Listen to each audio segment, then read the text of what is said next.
Hey guys, as usual, working on a car, get an idea for a video. Probably the most important paint correction thing that you can have. So actually really important topic. It's been kind of discussed before. I had to look back at other videos and I think we actually discussed it kind of poorly. So I'm going to do this quick vlog and then I'm going to get serious about doing a much more in-depth video, but I'm just going to quickly cover lighting for paintwork correction.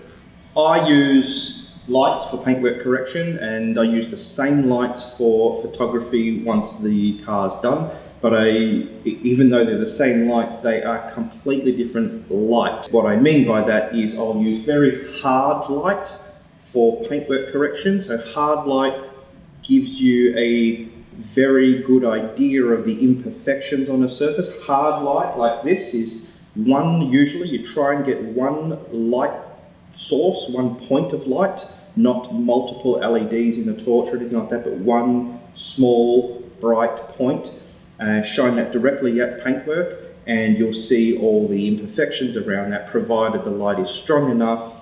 It's not diffused, so that's soft light's diffused. So if it's a hard light source, which is one point with nothing in front of it, no diffusion material in front of it, no frosted glass, no cotton sheet or anything that's trying to make the light soft like you would find for photography, which makes surfaces look good. It doesn't show you the imperfections. You want the opposite of that for detailing.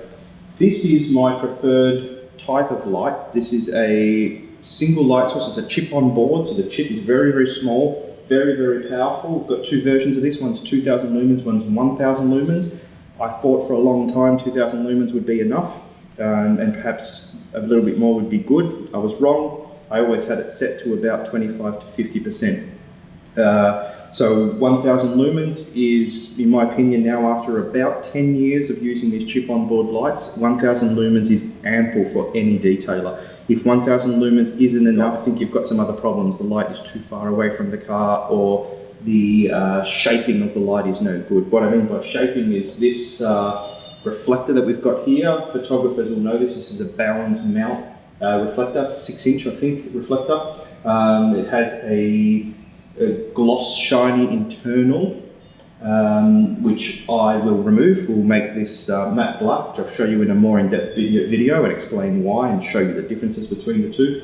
But for a quick overlook, a reflector will shape the light and bring it in and point it towards what you want it. And depending on this shape and how big or small it is, you'll get different types of lighting. If you don't have the reflector on it, you get this very broad light and you'll get light bouncing off other things and diffusing the light and diffusing diminishing your ability to see those imperfections. You won't see them when diffused light as much when diffused light hits the surface. You want to concentrate and shape that light into a point, and then you want to be at the opposite angle. So angle of incidence equals angle of refraction. You want to be at the angle looking at the light source from the angle of refraction. So you want to be on the opposite side. The light is coming in. You want to be here looking down at the light, which is fatiguing, and which is the reason why I no longer recommend 2000 lumens and above. It's just far too bright, and staring at that is fatiguing. It makes you much more tired at the end of the day.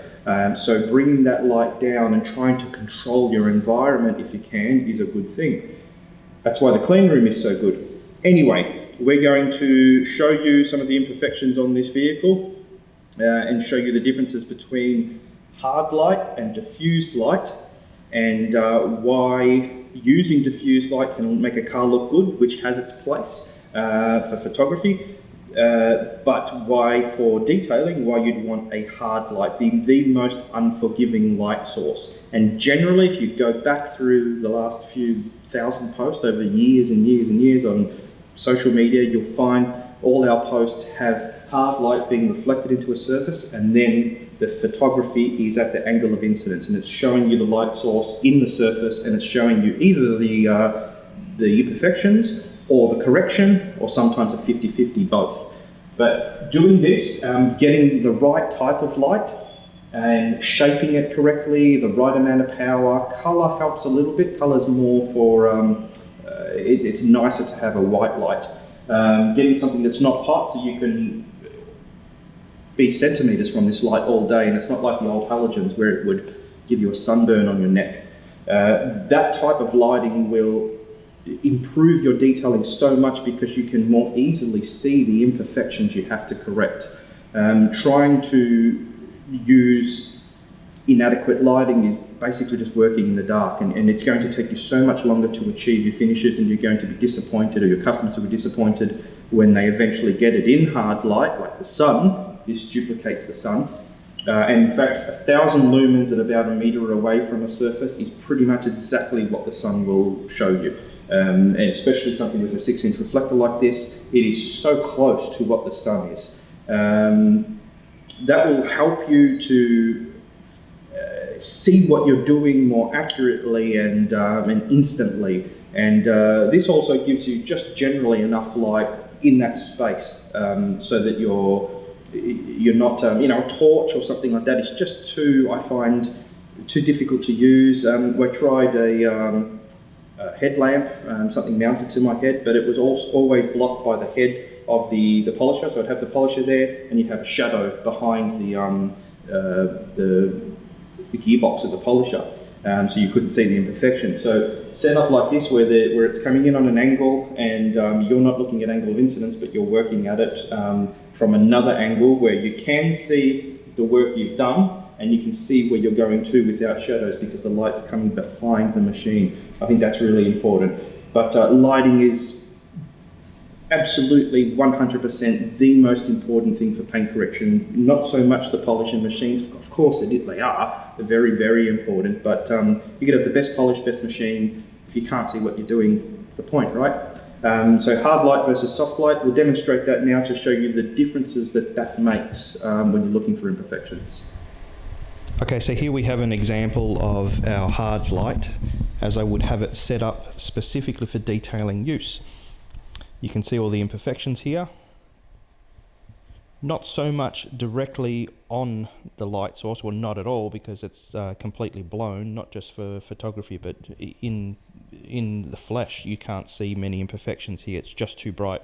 This is also why just throwing more light at a panel or at any surface is not the best thing to do. You can't just turn up the volume, you know, just more light isn't better. You really have to look at the quality of light, the shape, the color, everything, as I have already explained. But a hard light shaped correctly, shaped suitably for this purpose, will show you all these imperfections. Now I'm going to use exactly the same light source with the same amount of power, but I'm going to diffuse it as I would for photography. So I'm not going to change anything else. The same light in the same position, same ambient light, same camera settings, everything exactly the same, except we're going to diffuse the light to make it soft to try and hide all these imperfections, which is what you would do for photography. And this will be a good demonstration of how soft light can be hindering your ability to provide the best correction, or a very efficient correction. The more imperfections you can see, the more efficient you'll be at removing them. So let's throw the typical diffuser on this and see what we get. So here you go with diffusion on the light source, so it's a nice soft light. Now while it's the same light output, I haven't changed the light output, you have got less light because the diffusion is blocking that. So what we'll do is adjust aperture accordingly. So this is actually brighter than it was before, so you will see more. I've got a lot more light coming in, but you still can't see the imperfections as clearly. Now, especially in the clean room, because of all this negative space that's absorbing almost all the light, you really need some amount of relaxing diffused light. So you would have an ambient light, which we do. So there's a light on the ceiling that's diffused, and it's designed to be just enough light for me to see when I'm walking around in the clean room. It is very, very dark. The roof and all the walls are matte black. It was a special paint, the most matte paint that we could buy for painting this kind of room. So it does absorb a lot of light, but what it does is give you only the reflected light source in the image so that you can see your imperfections. Now diffusing this light, and even though we've adjusted exposure to capture a lot more light, to bring a lot more light into the camera, you still cannot see these imperfections. It's a soft light. There's light bouncing around everywhere from all these different angles, and it's filling in all these imperfections so you can't see them. We haven't corrected this. These are still here, and if we adjust exposure even more, you'll start to see the imperfections. You should start to see them here. Now this exposure is probably about 10 times more light than it originally was when we demonstrated the hard light. But you will still not clearly see the imperfections that we saw before, and that's purely down to diffusion. Now, if you aren't demonstrating imperfections, or you're a shitty detailer who'd like to lie to your customers, use diffusion. If you'd like to see, while you're correcting the vehicle, as many imperfections as you can, use a hard light source. Okay, I hope that demonstration helped, that it can really make a difference what type of light you use. Also, if you're after a light, we finally have an option for you. It is what I use and recommend. Bespoke Imaging have these lights. They're actually for photography. You can use them as a work light, then you can use them for photography. So Bespoke Imaging have these now. You can send Final Inspection an email and we will put you onto Bespoke Imaging. Final Inspection's parent company is Bespoke Imaging, so it's essentially dealing with the same company, and we can get you one of these lights if that's something you'd like. I hope this is really helpful. We'll have a much more in-depth lighting course soon. Thank you. Hey, a blind man walks into a clean room, and then into a car, and into a light stand, and then into a bench.